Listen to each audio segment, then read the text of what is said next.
बंधु माने आजिर एही कार्यक्रम को आपण मानक स्वागत। आजिर एही कार्यक्रमटी मिथुन राशि व्यक्ति विशेष मानक पई बहुत गुरुत्वपूर्ण अटे। तो आपणकर जदि मिथुन राशि होइथाय तेबे भिडियोटी को स्किप न करी थरे मात्र शेष पर्यंत निश्चय देखंतु। बंधु माने 29 मार्च को एक विशाल महासंयोग हेबाको जाउछि। कारण एही 29 मार्च को वर्षर प्रथम सूर्य पराग लागिबाको जाउछि।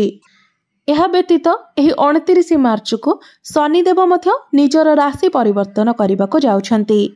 कुंभ राशि रु मीन राशि को प्रवेश करबाको जाउछंती।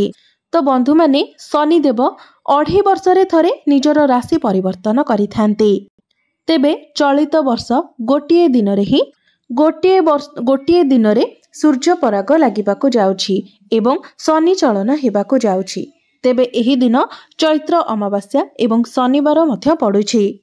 तेबे एही 29 मार्च 2025 को जो सूर्य पराग लागिबाको जाउछि ताहा आमर भारत रे दृश्यमान हेबो नाही। तेबे एही परागटी दृश्यमान नहेले मध्य एहार प्रभाव 12 गोटी राशि मानक उपरे निश्चित भावरे पड़िबो। तेबे ए सबुर प्रभाव रे एही 29 मार्च परठारु आपणक जीवन रे एक विराट बड़ परिवर्तन हेबो। तेबे एही 29 मार्च परे आपणक जीवन रे केउ सबु परिवर्तन हेबो, केउ सबु घटना गुड़िक घटिबो से विषय रे आजिर एही वीडियो रे आमे माने विस्तार भावरे आलोचना करिबा। तो बंधु माने सेथिपाई आपणकर जदि मिथुन राशि होइथाय तेबे वीडियोटी को लाइक करी चैनल टी को सब्सक्राइब करि दियंतु एवं कमेंट बॉक्स रे भक्ति एवं श्रद्धार सहित जय शनिदेव निश्चय लिखंतु। तेबे शनिकर एही महापरिवर्तन मिथुन राशिर व्यक्ति विशेष मानक पई किपरि रहिबो से विषय रे आजिर एही वीडियो रे आमे माने विस्तार भावरे आलोचना करिबा। आपणकर केउ गृह रे केउ भावरे शनिदेव राशि परिवर्तन करिवे। 29 मार्च ठारू आपणकर केउ गृह रे शनिदेव गोचर करिवे। आपणकर केउ सबु गृह केउ सबु भाव उपरको शनिदेवंकर दृष्टि रहिबो एवं एहा फଳରେ आपणक जीवन रे केउ सबु परिवर्तन हेबो। शनिदेव आपणको केउ सबु फल प्रदान करिवे, केते मात्रा रे शुभ फल प्रदान करिवे एवं केते मात्रा रे अशुभ फल प्रदान करिवे से विषय रे आजिर एही वीडियो रे आमे माने आलोचना करिबा। तेबे बंधु माने आमे एहाको महापरिवर्तन काहेकि कहूचे? कारण शनिदेव गोटे राशि रे 2.5 वर्ष पर्यंत रही थांती एवं 2.5 वर्ष परे ही शनिदेव निजर राशि परिवर्तन करि थांती। सेथिपाई आमे एहाको महापरिवर्तन बोली कहूछे। तेबे बंधु माने आसंतु आरंभ करिबा आजिर एही कार्यक्रम को जहाकी आपणकर जन्म राशि एवं चंद्र राशि उपरे आधारित अटे। तो राशि चक्रर 12 गोटी राशि मध्यरु तृतीय राशि हेउछि मिथुन राशि एवं आपणक राशि ठारू दशम भावरे शनिदेव गोचर करिवे।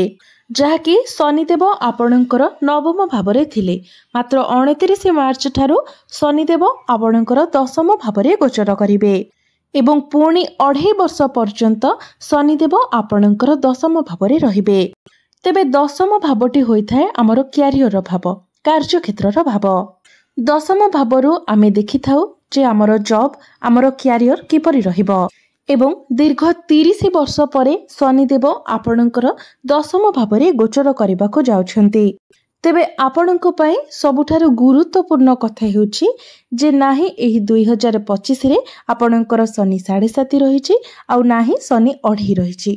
आपण संपूर्ण रूप रे शनि दशारु मुक्त हटंती। बंधु माने शनिदेव जेउ गृह रे गोचर करिथांती सेही गृहर वृद्धि कराई थांती, अर्थात सेही गृहटी जेउ कर्म सह जड़ित अटे सेही कर्म आड़को आमे माने अधिक अग्रसर होइथाउ, सेहितिरे आमे माने निजर अधिक समय देइथाउ। तो शनिदेव हेउछंती आपणकर नवम भाव अर्थात भाग्य भावर अधिपति एवं भाग्य भावर अधिपति होई शनिदेव आपणकर दशम भावरे गोचर करिवे। तो आपण निजे लक्ष्य करिवे जे एही 2.5 वर्ष रे आपणकर कार्य क्षेत्र रे एक बड़ परिवर्तन हेबो। जे मानको पाखरे कोनोसी काम नथिला से मानको पाखको काम आसीबो ଏହି 2.5 वर्ष पर पर्यंत आपण निजर काम को बहुत सीरियसली करेंगे। काम को आपण शिखिबा पई चेष्टा करेंगे। आपण काम रे किछि नुआ नुआ जिनिस शिखिबा को पाइबे। सब किछि शिखिबा को मध्य आपणक मध्यरे जिज्ञासा आसीबो। आपण बहुत अधिक परिश्रम करेंगे। निजर कैरियर रे आपण एफर्ट्स देबे एवं सेथिरो आपणक जो रिजल्ट मिलिबो ताहा आपणक पई बहुत पॉजिटिव मध्य रहिबो। कारण शनिदेव हेउछंती आपणकर भाग्य भावर अधिपति। तेबे शनिकर दृष्टि आपणकर द्वादश भाव, चतुर्थ भाव एवं आपणकर सप्तम भाव उपरे रहिबो। तो शनिकर दृष्टि जेतेबेले आपणकर द्वादश भाव उपरे रहिबो, द्वादश भावटी होइथाय विदेशर भाव, द्वादश भावटी होइथाय खर्चर भाव, हॉस्पिटल भाव, दूर यात्रार भाव। तो शनिदेव आपणकर नवम भावर अधिपति होई दशम भावरे गोचर करी आपणकर द्वादश भाव को देखिबे। तो आपण निजर काम कार्य को नेकी विदेश यात्रा करि पारंती किंबा निजर काम कार्य को नेकी आपण दूर यात्रा मध्य करि पारंती किंबा जदि आपणकर निजर कोनोसी काम अछि, बिजनेस अछि, तो सेथिरे आपणकर फॉरेन कनेक्टिविटी होई पारे। कोनोसी प्रकारर मध्य विदेशी गतिविधि आपणकर होई पारे। तेबे ए सबुथिरे आपणको बहुत पॉजिटिव फल मिलिबो। आपणकर फायदा ही हेबो। एहा व्यतीत शनिदेवंकर दृष्टि आपणकर चतुर्थ भावरे रहिबो। तो चतुर्थ भावटी होइथाय समस्त प्रकारर भौतिक सुखर भाव एवं मांकर भाव, जहा फलरे प्रॉपर्टी रिलेटेड आपण किछि ना किछि डील करि पारंती।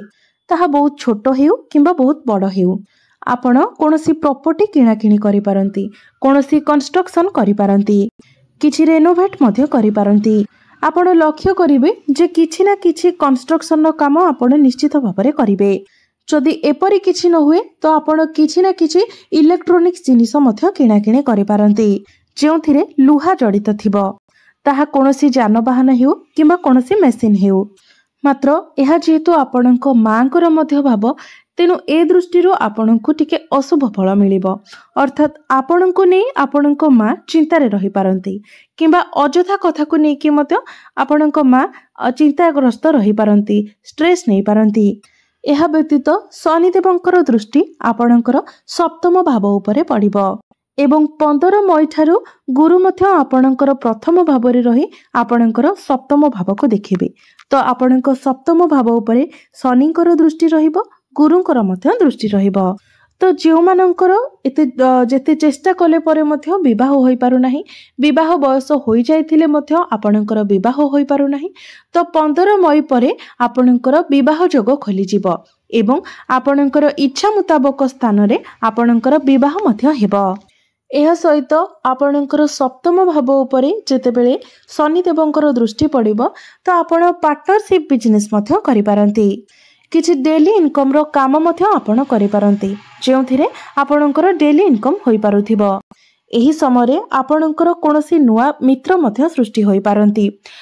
नुआ मित्रता आपण काहा सहित करि पारंती। आपणकर कोनोसी नुआ फ्रेंड सर्कल बनिबो। तेबे आपण जदि विवाहित अटंती तो आपण निज जीवन साथी मध्यरे टिके जिद्दी स्वभाव देखा पाइबे। मात्र ताहा आपणकर वैवाहिक जीवन में सेमिति किछि खराब प्रभाव पकाइब नाही। तेबे बंधु माने शनिदेव जेतेबेले आपणकर दशम भावरे गोचर करिवे तो आपणक उपरे कार्य भारत रहिबो। आपणको बहुत अधिक काम करिबाको पड़िबो। मात्र एहा आपणको पई पॉजिटिव मध्य रहिबो। कारण आपण जेते अधिक परिश्रम करिवे आपणको सेते अधिक पॉजिटिव फल मध्य मिलिबो। आपण सेते अधिक उन्नति करिवे। आपणक मध्यरे आलस्य रहिबो नाही। आपणक मध्यरे कॉन्फिडेंस लेवल बढ़िबो, साहस पराक्रम मध्य बढ़िबो।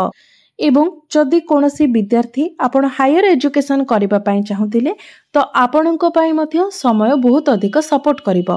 तो आपण एही समय अवधि मध्यरे हायर एजुकेशन मध्य करि पारंती। एहा व्यतीत जदि आपण कृषक अटंती, लॉयर अटंती, टेक्नीशियन अटंती, मेडिकल लाइन ने कार्य करूछंती, इंपोर्ट एक्सपोर्ट किंबा मैन्युफैक्चरिंग रो कार्य करूछंती तो ए सब क्षेत्र रे थिबा व्यक्ति माननको मध्य बहुत अधिक सफलता मिलिबो। ଏହା ବ୍ୟତୀତ ଯେଉଁମାନେ ବୃଦ୍ଧ ଅଟନ୍ତି ତ ସେମାନେ ମଧ୍ୟ ଶନିଙ୍କର ଏହି ଗୋଚର ପରେ କିଛି ନା କିଛି କରିବାକୁ ଚାହିଁବେ। କିଛି ନହେଲେ ଯୋଗ ପ୍ରାଣାୟାମ ଇତ୍ୟାଦି କରିବାକୁ ସେମାନଙ୍କର ମନ ବଳିବ। ଏମିତିକି ଘରର କିଛି ଛୋଟ ମୋଟ କାମ ମଧ୍ୟ ସେମାନେ କରିପାରନ୍ତି, କାରଣ ସେତେବେଳେ ସେମାନେ ବସି ରହିବାକୁ ପସନ୍ଦ କରିବେ ନାହିଁ। ଶନି ଯେହେତୁ କର୍ମକାରକ ଗ୍ରହ ଅଟନ୍ତି ଏବଂ କର୍ମସ୍ଥାନରେ ଗୋଚର କରିବେ ତ ସେ ପ୍ରତ୍ୟେକ ମିଥୁନ ରାଶିର ବ୍ୟକ୍ତିଙ୍କୁ କର୍ମ ଆଡ଼କୁ ଅଗ୍ରସର କରାଇବେ। ମିଥୁନ ରାଶିର ପ୍ରତ୍ୟେକ ବ୍ୟକ୍ତି ଏହି 2.5 ବର୍ଷ ମଧ୍ୟରେ କର୍ମ ତତ୍ପର ରହିବେ। ତେବେ ମିଥୁନ ରାଶିର ବ୍ୟକ୍ତି ବିଶେଷମାନେ ମନେ ରଖିବା ଉଚିତ ଯେ ଏହି 2.5 ବର୍ଷ ମଧ୍ୟରେ ଆପଣ ମଦ ମାଂସ ଠାରୁ ଦୂରେଇ ରୁହନ୍ତୁ। ମନେ ରଖନ୍ତୁ, ଏହି ଶନିଙ୍କର ମହାପରିବର୍ତ୍ତନ ମିଥୁନ ରାଶିର ବ୍ୟକ୍ତି ବିଶେଷମାନଙ୍କର ଜୀବନରେ ବିଶେଷ କରି ସେମାନଙ୍କର କ୍ୟାରିୟରରେ ଏକ ବହୁତ ବଡ଼ ପରିବର୍ତ୍ତନ ଆଣିବାକୁ ଯାଉଛି, ଯାହାକି ଆପଣଙ୍କ ପାଇଁ ବହୁତ ଅଧିକ ପଜିଟିଭ ରହିବ। ଯେଉଁମାନେ ବିଜନେସ୍ କରୁଛନ୍ତି ତ ବିଜନେସ୍ରେ ମଧ୍ୟ ଆପଣଙ୍କୁ ବହୁତ ଅଧିକ ପ୍ରଫିଟ୍ ମିଳିବ। ବିଜନେସ୍ରେ ମଧ୍ୟ ଆପଣଙ୍କର ଗ୍ରୋଥ ହେବ, କାରଣ ମିଥୁନ ରାଶି ପାଇଁ ଶନି ହେଉଛନ୍ତି କାରକ ଗ୍ରହ। ତେବେ ବନ୍ଧୁମାନେ, ଏବେ ଆସନ୍ତୁ ଜାଣିନେବା କିଛି ଉପାୟ ବିଷୟରେ, ଯେଉଁ ଉପାୟ ଗୁଡ଼ିକ କରିବା ଦ୍ୱାରା ଆପଣଙ୍କୁ ଅଧିକ ଶୁଭତ୍ୱ ପ୍ରାପ୍ତି ହୋଇପାରିବ। ତେବେ ପ୍ରତ୍ୟେକ ଦିନ ଆପଣ ବୁଧଙ୍କର ବୀଜ ମନ୍ତ୍ର 108 ଥର ଜପ କରନ୍ତୁ ଏବଂ ପ୍ରତ୍ୟେକ ଦିନ ଯଦି ଆପଣ ପାରୁଛନ୍ତି ତ ଗୋମାତାଙ୍କୁ ସବୁଜ ଚାରା ଖାଇବାକୁ ଦିଅନ୍ତୁ। ଏବଂ ଯଦି ସବୁଦିନ ସମ୍ଭବ ନ ହେଉଛି ତ ବିଶେଷ କରି ପ୍ରତ୍ୟେକ ବୁଧବାର ଦିନ ଆପଣ ଗୋମାତାଙ୍କୁ ସବୁଜ ଚାରା ଖାଇବାକୁ ଦିଅନ୍ତୁ ଏବଂ ପ୍ରତ୍ୟେକ ଦିନ ଆପଣ ବୁଧଙ୍କର ବୀଜ ମନ୍ତ୍ର 108 ଥର ଜପ କରନ୍ତୁ। ଏହା ବ୍ୟତୀତ ପ୍ରତ୍ୟେକ ଦିନ ଆପଣ ଉଦିତ ସୂର୍ଯ୍ୟଙ୍କୁ ତମ୍ବା ପାତ୍ରରେ ଜଳାର୍ଘ୍ୟ ଅର୍ପଣ କରନ୍ତୁ। ନିଶ୍ଚିତ ଭାବରେ ଆପଣଙ୍କୁ ଅଧିକ ଶୁଭତ୍ୱ ପ୍ରାପ୍ତି ହେବ ଏବଂ ଯାହା କିଛି ଅଶୁଭତ୍ୱ ରହୁଛି ସେସବୁ ମଧ୍ୟ ଖଣ୍ଡନ ହୋଇଯିବ। ତେବେ ବନ୍ଧୁମାନେ, ଆପଣଙ୍କର ଜୀବନ ମଙ୍ଗଳମୟ ହେଉ, ଏହା ହିଁ ଈଶ୍ୱରଙ୍କ ନିକଟରେ ମୋର ପ୍ରାର୍ଥନା। ଧନ୍ୟବାଦ।